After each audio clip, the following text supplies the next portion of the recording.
Chapter 11. Contest of Strength. "Where's the pattern?" you muttered to yourself as you looked over the papers.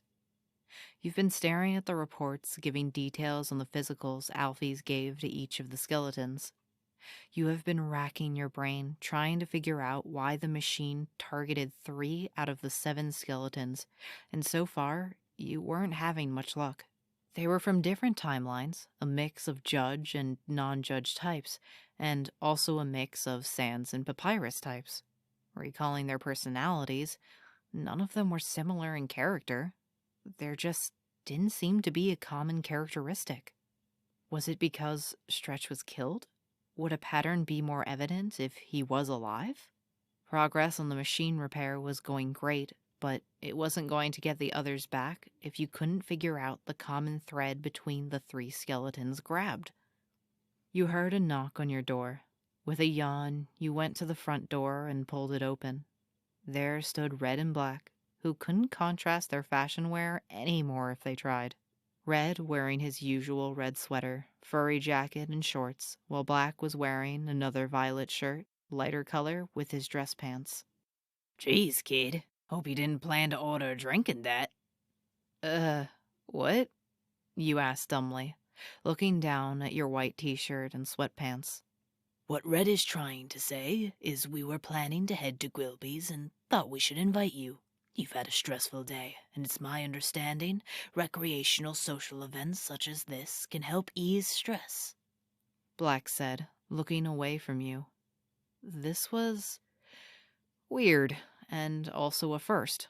Not just the being asked to go to the bar, but also hearing how Black wanted to go to it. Red might as well live at Grilby's, but as far as you know, Black never took a step in the place. "What James Bond here is trying to say is getting plastered can be fun. So, what you say, kid?" Red asked with a wink. You almost said no, but then you thought of the magical drink you had there before, and yes, it tasted so good you really did want to try another. You even promised Brian you two could try one. Crap, I forgot about Brian. With the near-death moment, you forgot how Black's escort insistence could ruin your dating life. On the other hand, if you went with them now and Black was in a good mood by the end of the night... Sure thing, let me just get dressed into something else, you said with a smile, already turning and heading towards your bedroom. A little over an hour later, you found yourself at Grilby's. The drive there made with Black's BMW, which was purple of course.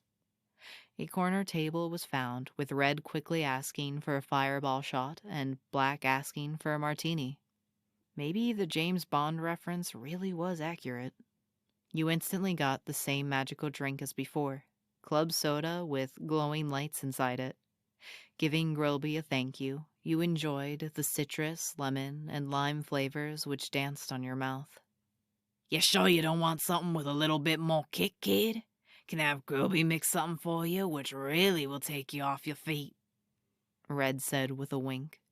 "Stop trying to kill my ward's brain cells," Black said before taking a sip of his drink. Red chugged his shot glasses one after another, while Black took measured sips, appearing intent on enjoying every moment of it. "What's all this ward business?"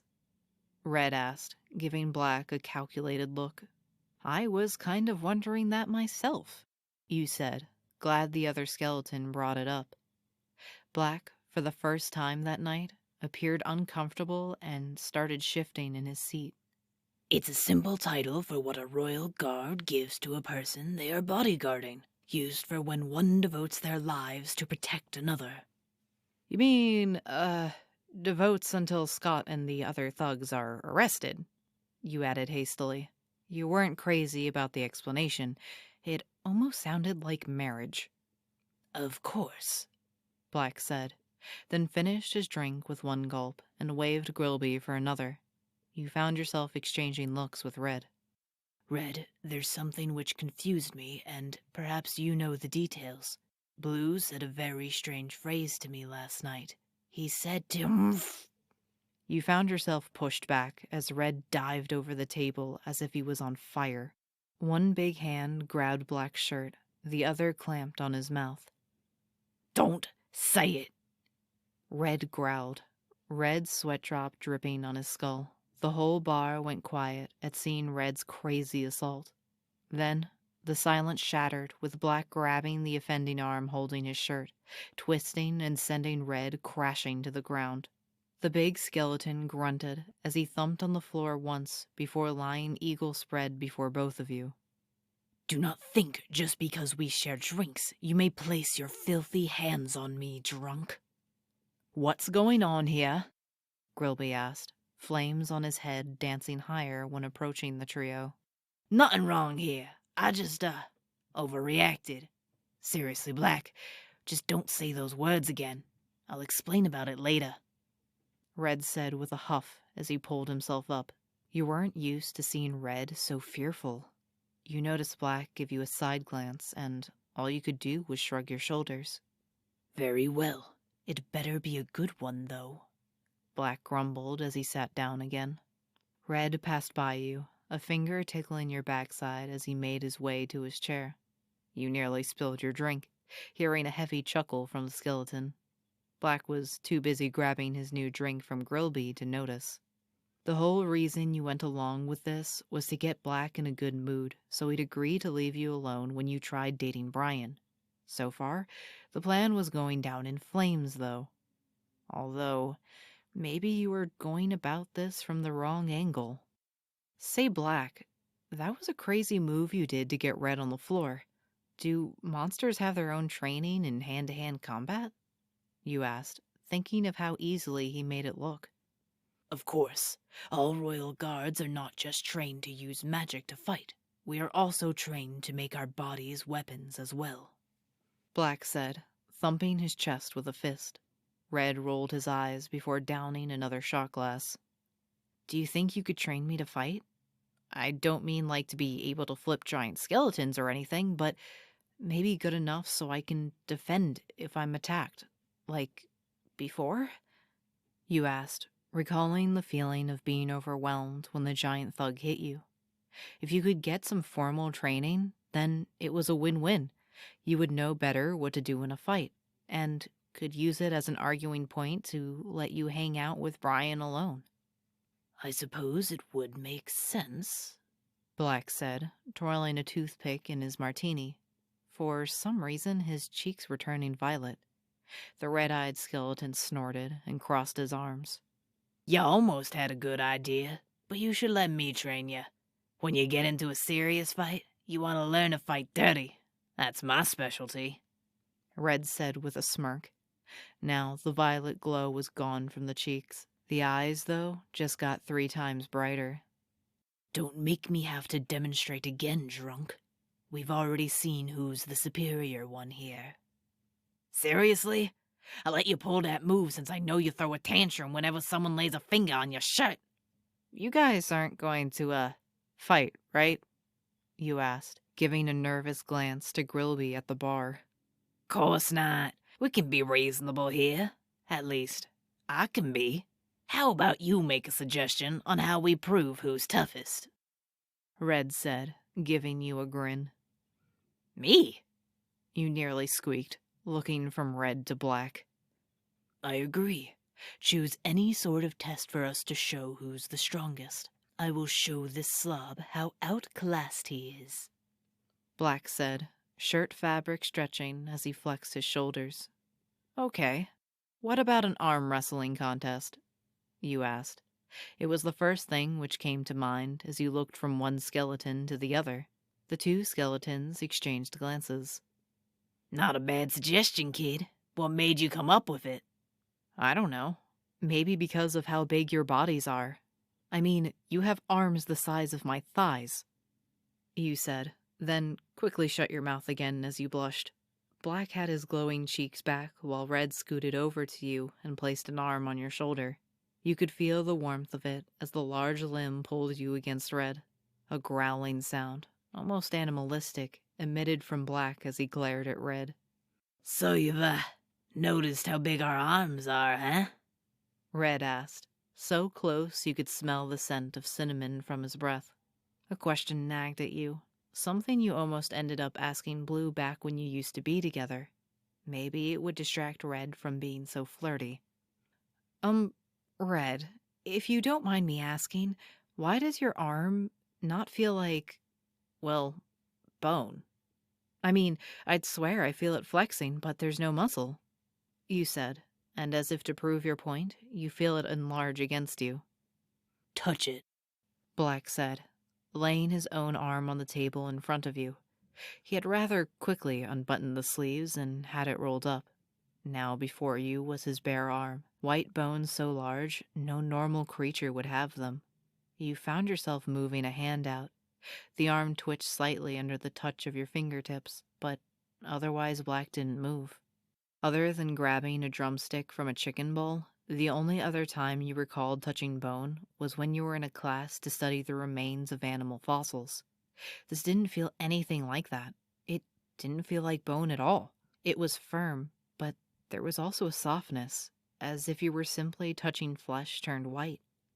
You recall having the same sensation when touching Blue. Appearances can be deceiving. I may look like a skeleton made of marrow and hard bone, but as you can tell from touch, what I'm made out of is truly something different. Black said, eyes not leaving your face, as he stayed still during your probing. And what are you made of? You asked, moving your hand back. Black lifted up the arm, appearing almost reluctant to take it off the table. Magic changed to flesh, kid, Red said, nearly causing you to jump. For a second there, you forgot he had you held against him. Then you noticed he was taking his spare hand to grab the neck of his sweater, easily pulling it down to show his bare chest. Go on and touch it for a second. Do you remember when I held you before? How my chest rose and felt like I'm breathing? Red asked, the memory instantly jumping to your mind.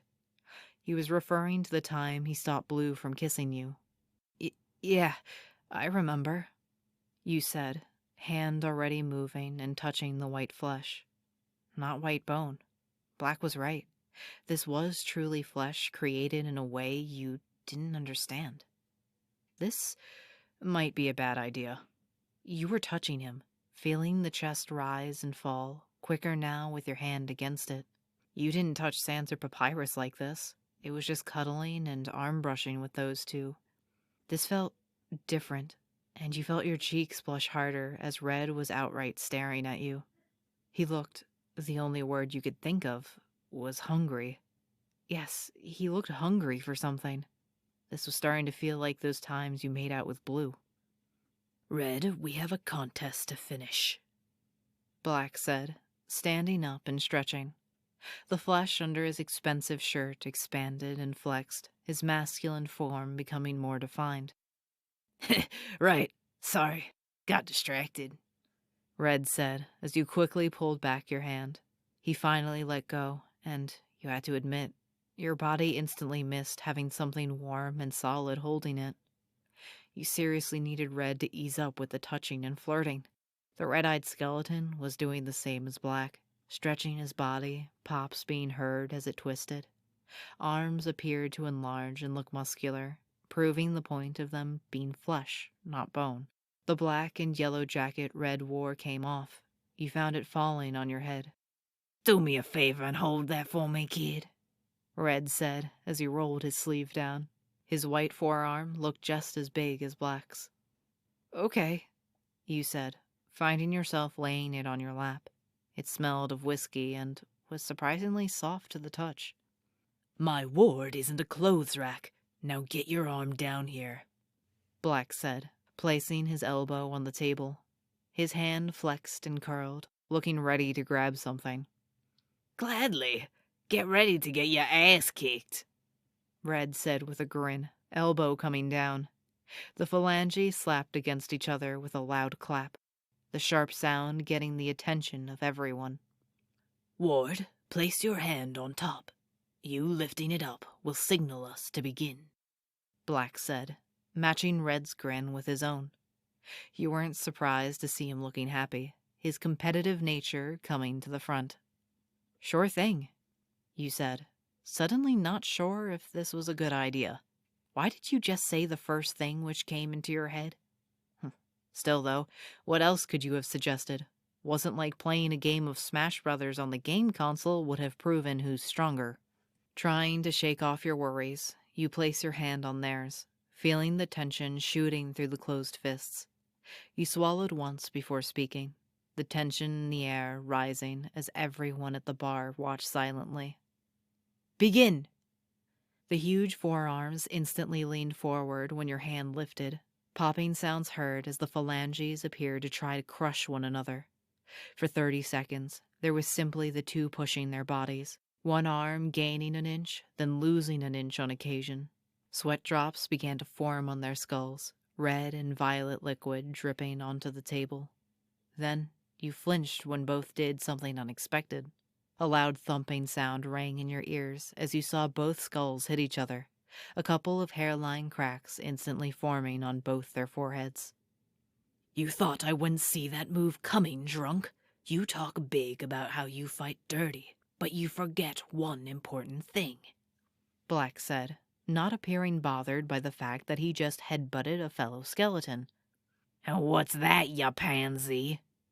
Red growled, looking ready to raise his head to slam it again.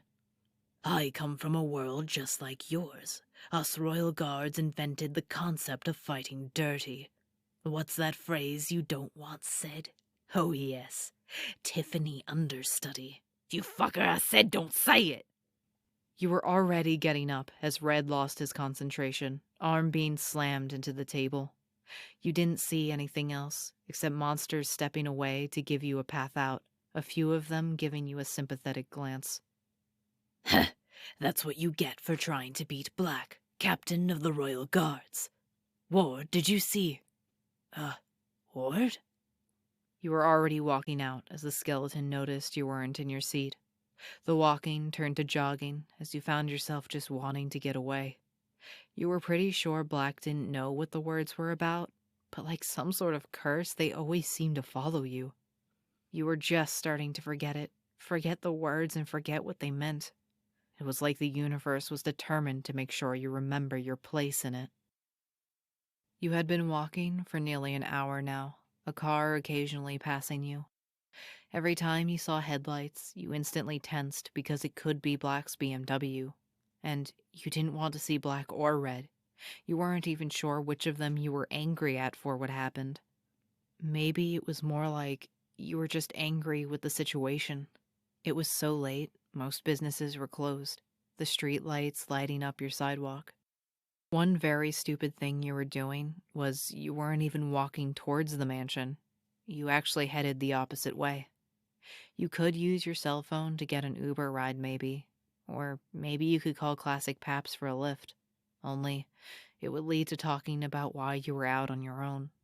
The scent of whiskey hit your nostrils again, and you stared dumbly at the jacket still in your arms. You never dropped it, your brain on autopilot as you left the bar and walked down the street. Then you noticed the public trash can next to the street, fixed against a light post. You quickly walked over, raising the jacket over your head to throw it in. The trash can wasn't emptied yet.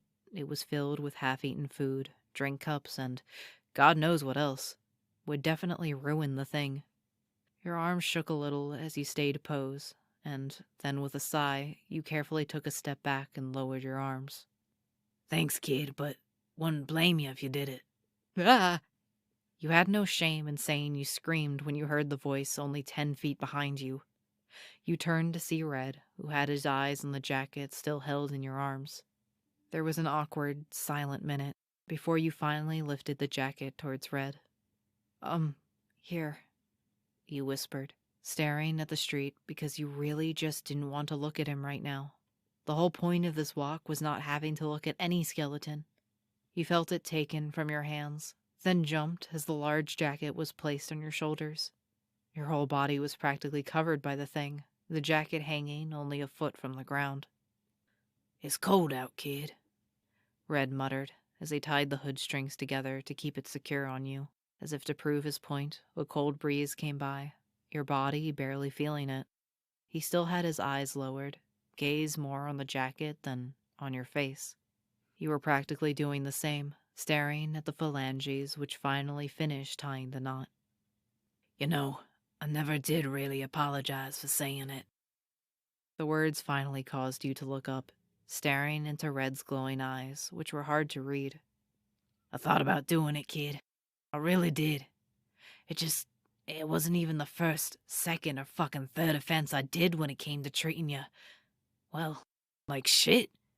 Apologies aren't worth much after that record.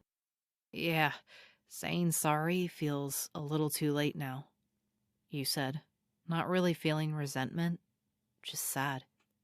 Because you wish this all started with becoming friends with him, with Red seeing you as a real friend and not just someone to hang out with for when Tiffany had her attention on others. It wasn't like you wanted to hold a grudge. It was simply that you couldn't pretend the past insults and demeaning treatment never happened. Still, kid, for what it's worth, I'm sorry I said it, and I'd like to do something to make it up to you, Red said, scratching the back of his head.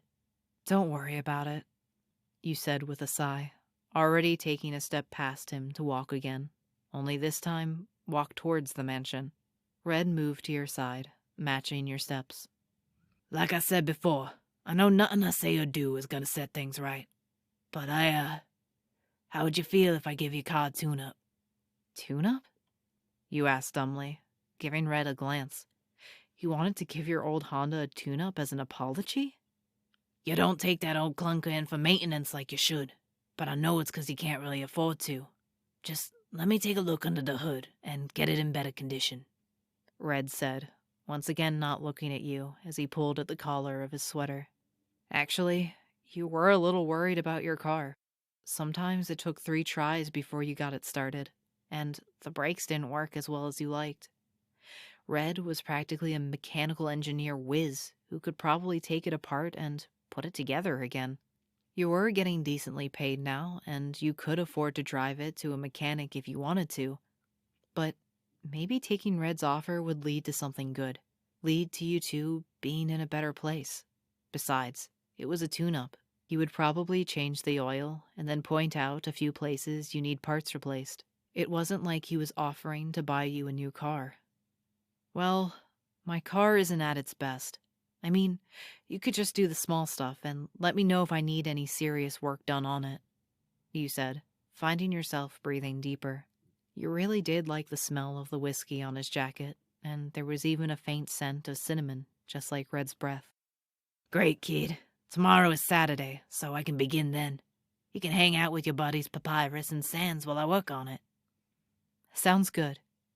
Oh, wait, so I did lose the arm wrestling contest, kid, which means Black will want to train ya. And knowing him, you're gonna be pushed through some serious physical exercises tomorrow. Just how worried should I be about this training? Tell Classic Paps tomorrow morning to have monster candy ready for ya. A lot of monster candy.